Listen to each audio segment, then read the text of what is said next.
So with us now is a man who will play a key role in implementing the ambitious agenda of the 47th president. Please welcome Republican Senator from Texas and Chairman of the Commerce, Science, and Transportation Committee, Ted Cruz.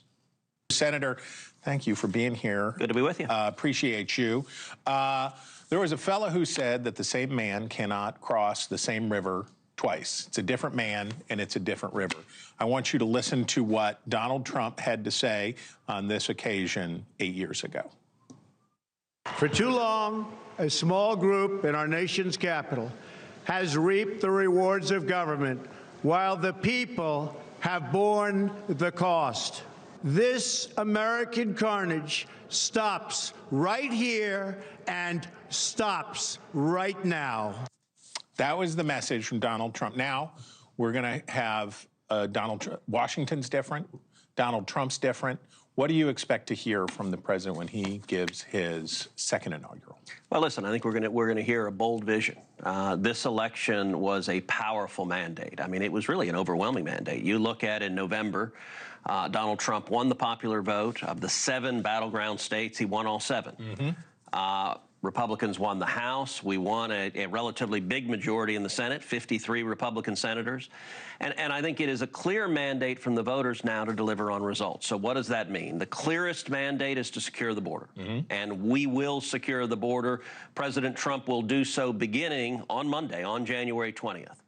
I think we also have a very clear mandate to unleash American energy and to use that to drive down prices, drive down costs at the gas pump, at the grocery store, and the bills that working families are paying all across this country.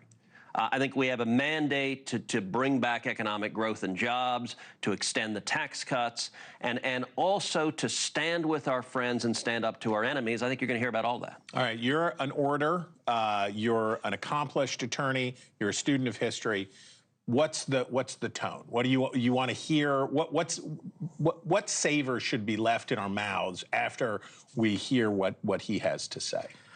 Listen, I am hopeful the president will paint a bold vision for where we're going. Right. And I think he has the wind at his back. I will say this team, this is a different Donald Trump that is being sworn in than in 2017. And there's a whole lot of experience that has come. If you look at the cabinet nominees this time around, I think the first term, there were some mistakes in cabinet nominees and some nominees that he came to regret because they were people that were not fighting with him to accomplish his agenda. I think the current team of nominees, I think, is really strong. And it's striking, the most consistent characteristic in the people who Donald Trump has nominated is being a change agent, going in to change the culture of an institution. I think the Trump team today is coming in with a much greater awareness of the challenges of the deep state, the challenges of embedded bureaucracies that in the first term really resisted a lot of what he wanted to do. And I think they're much more effectively going to be able to turn the battleship in a direction that I think the American people expect. All right, we'll leave the executive branch to its own devices. The debate in Congress is one lump or two. Yep. And House Republicans want one big, beautiful bill that takes all of the priorities that you just described about energy and national security and the border and everything, puts it into that with taxes and rolls that out. Now, I want America to hear what you told Semaphore. And they're going to put it up so that we can see it any moment right now. There it is. And basically what you said was it's going to take a long time to get taxes done.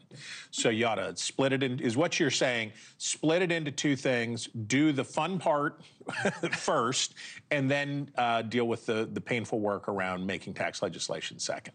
So what I'd say is several things. Number one, what is most important is that we deliver results. Mm-hmm. That with the kind of mandate we have from November, the outcome that cannot happen is that we fail to accomplish what we promised the American people we would do. And I think every Republican in the Senate understands that. I think every Republican in the House understands that. Now, there is a tactical disagreement between whether you do this as one gigantic bill or whether you break it into 2 reconciliation bills. Right. I think the much better path is 2 bills. Yeah. Thanks for watching. Go to joinnn.com to find NewsNation on your television provider. And don't forget to click the red subscribe button below to get more of NewsNation's fact-driven, unbiased coverage.